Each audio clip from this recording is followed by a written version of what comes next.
งหวัดนนทบุรีฝั่งนั้นที่เห็นอยู่เป็นฝั่งกรุงเทพน่าจะเป็นประมาณบางซื่อจตุจักร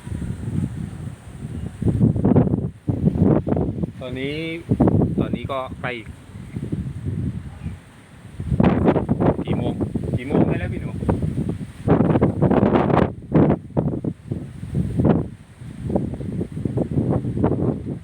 เมฆตั้งเขามาเต็มเลยครับผม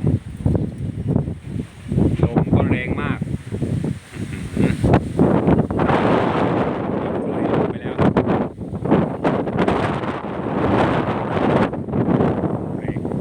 โทรศัพท์จะไปด้วย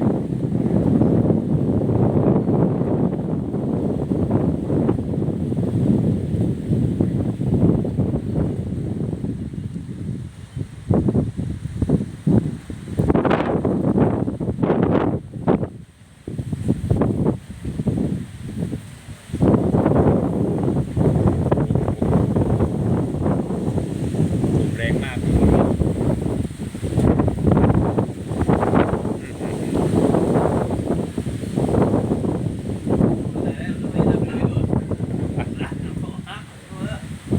ลมแรงเกินเดี๋ยวปัดลงมาเลยอ่ะมันก้อนตั้งคนตีตัวนี้เลย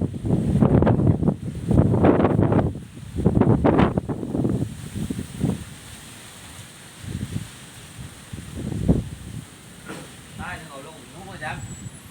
เอาลงตู้กันโอ้ทอร์นาโด